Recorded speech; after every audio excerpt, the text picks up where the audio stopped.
ാണ് ആലപ്പുഴ വാഹനാപകടത്തിൽ മരിച്ച ദേവനന്ദന്റെ സംസ്കാര ചടങ്ങുകളിലേക്ക് കടക്കുകയാണ്.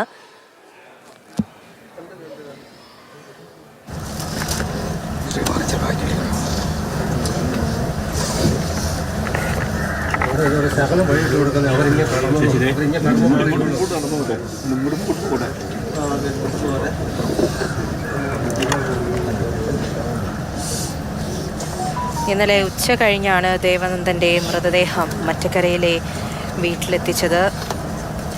നാടൊന്നാകെ ദേവനന്ദന് യാത്രാമൊഴിയേകുകയാണ്. അപകടത്തിൽ മരിച്ച 5 മെഡിക്കൽ വിദ്യാർത്ഥികൾ, 1-ാം വർഷ മെഡിക്കൽ വിദ്യാർത്ഥികളിൽ അതിൽ അവസാനം ദേവനന്ദനും യാത്രയാവുകയാണ്. ഷിനോജ് വിവരങ്ങളുമായി ചേരുന്നുണ്ട്. ഷിനോജ്, വേദനിപ്പിക്കുന്ന കാഴ്ചകൾ തന്നെയാണ്. ദേവനന്ദനും യാത്രയാവുകയാണ്.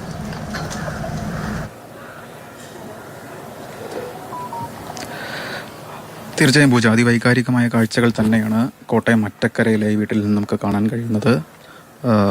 ആലപ്പുഴ മെഡിക്കൽ കോളേജിലെ വിദ്യാർത്ഥികളടക്കം, അതായത് ദേവനന്ദൻ്റെ സുഹൃത്തുക്കളടക്കം, സഹപാഠികളടക്കം നിരവധി ആളുകളാണ് ദേവനന്ദനെ യാത്രയാക്കുന്നതിന് വേണ്ടി ഇപ്പോൾ ഈ മറ്റക്കരയിലെ വീട്ടിലേക്ക് എത്തിയിരിക്കുന്നത്. കഴിഞ്ഞ ഓണത്തിന് ഈ വീട്ടിലെത്തി ഓണസദ്യയൊക്കെ കഴിച്ച് ചിരിച്ച് സന്തോഷിച്ച് അടുത്ത ക്രിസ്മസിന് വരാമെന്ന് മുത്തശ്ശനും മുത്തശ്ശിക്കുമൊക്കെ വാക്ക് കൊടുത്തിട്ടാണ് ദേവനന്ദൻ അന്ന് ഇവിടെ നിന്ന് പോയത്. എന്നാൽ പറഞ്ഞതിലുമൊക്കെ ദിവസങ്ങൾക്ക് നേരത്തെ ദേവനന്ദൻ ഇപ്പോൾ ഈ തറവാട് വീട്ടിലേക്ക് എത്തിയിരിക്കുകയാണ്. ചേതനയേറ്റ് സംസ്കാര ചടങ്ങുകൾ അല്പസമയത്തിനുള്ളിൽ തന്നെ ആരംഭിക്കും. എന്തായാലും പൊതുദർശനം അവസാന ഘട്ടത്തിലേക്ക് നീങ്ങുകയാണ്. നിരവധി ആളുകൾ അവസാനമായി ദേവനന്ദനെ കാണുന്നതിന് വേണ്ടി മറ്റക്കരയിലെ വീട്ടിലേക്ക് ഇപ്പോൾ എത്തിക്കൊണ്ടിരിക്കുകയാണ്. ജനപ്രതിനിധികൾ, നാട്ടുകാർ, ബന്ധുക്കൾ ഒക്കെയായി നിരവധി ആളുകൾ, പ്രത്യേകിച്ച് ദേവനന്ദൻ്റെ അച്ഛനും അമ്മയും ജോലി ചെയ്യുന്നത് മലപ്പുറത്താണ്.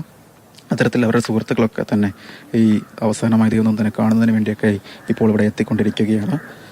മലപ്പുറത്തായിരുന്നു ദേവനന്ദൻ്റെ 10ാം ക്ലാസ് വരെയുള്ള വിദ്യാഭ്യാസമൊക്കെ. അതിനുശേഷം +2 ആണ് ഇവിടെ ഉണ്ടായിരുന്നത്, കോട്ടയത്തുണ്ടായിരുന്നത്. ആ സമയത്തൊക്കെ തന്നെ നിരവധി നാടുമായി ബന്ധപ്പെട്ട്, മറ്റക്കരയിലെ സുഹൃത്തുക്കളുമായി ബന്ധപ്പെട്ടൊക്കെ നിരവധി ഓർമ്മകൾ ദേവനന്ദനുണ്ടായിരുന്നു. അതുകൊണ്ട് തന്നെ നിരവധി ആളുകൾ അവസാനമായി ദേവനന്ദനെ കാണുന്നതിന് വേണ്ടി ഈ മറ്റക്കരയിലെ ഇവിടേക്ക് എത്തിക്കൊണ്ടിരിക്കുകയാണ്. വളരെ വൈകാരികമായ കാഴ്ചകൾ തന്നെയാണ് നമുക്ക് കാണാൻ കഴിയുന്നത്. പ്രത്യേകിച്ച് +2 പഠിച്ചുകൊണ്ടിരിക്കുന്ന സമയത്താണ് എൻട്രൻസ് എഴുതുന്നത്. അതിൽ 645 എന്ന ഒരു വലിയ റാങ്ക് നേടുന്നു. എൻട്രൻസ് അത് ആലപ്പുഴ മെഡിക്കൽ കോളേജിൽ MBBS പഠിക്കണമെന്ന ആഗ്രഹവുമായി അങ്ങനെ മെഡിക്കൽ കോളേജിലേക്ക് പോകുന്നതാണ്. പക്ഷേ 55 ദിവസം കഴിയുമ്പോൾ തന്നെ മരണം എത്തുകയാണ്. നനച്ചിരിക്കാത്ത നേരത്താണ് ആ മരണം എത്തിയത്. എന്തായാലും നാടിനെയൊക്കെ വളരെ കണ്ണീരിലാഴ്ത്തിക്കൊണ്ടാണ് ഇപ്പോൾ ദേവനന്ദൻ യാത്രയാവുന്നത്. പൂജ.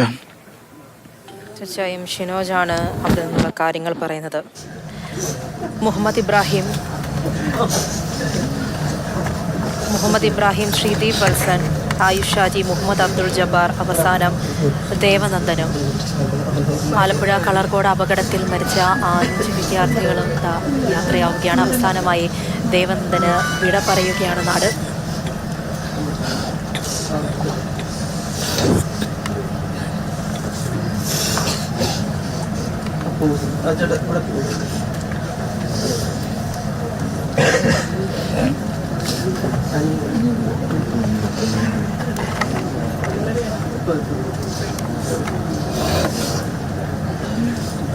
അധ്യാപകരാണ്. കഴിഞ്ഞ ദിവസം ദേവനന്ദൻ്റെ മുത്തച്ഛൻ്റെ വാക്കുകൾ, അത് ഹൃദയം നുറുങ്ങുന്ന വേദനയോടുകൂടിയാണ് നമ്മളെല്ലാവരും കേട്ടത്.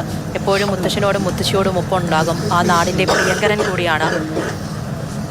ഓണത്തിന് വന്നപ്പോൾ വാക്ക് പറഞ്ഞിരുന്നത് ക്രിസ്മസിന് പോയിട്ട് വരാം, ക്രിസ്മസ് അവധിക്ക് വരാം എന്നാണ്. പക്ഷേ അതിനു മുൻപേ ചേതനയേറ്റ ശരീരമായി ദേവനന്ദനും ആ വീട്ടിലേക്ക് എത്തുകയാണ്.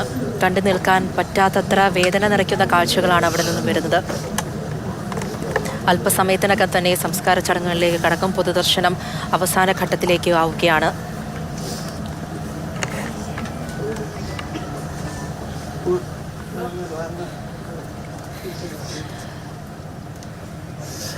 രണ്ട് മക്കളാണ്, 2 പേരെയും ഡോക്ടറാക്കുക എന്നുള്ള വലിയൊരു ആഗ്രഹമായിരുന്നു അച്ഛനും അമ്മയ്ക്കും. പക്ഷേ ഇളയ മകൻ പകുതി വഴിയിൽ ആ പഠനമെല്ലാം അവസാനിപ്പിച്ച് വലിയൊരു അപകടത്തിനിരയായി ഇപ്പോൾ യാത്രയാവുകയാണ്. സംസ്കാര ചടങ്ങുകൾ അല്പസമയത്തിനകം തന്നെ നടക്കുന്നതായിരിക്കും.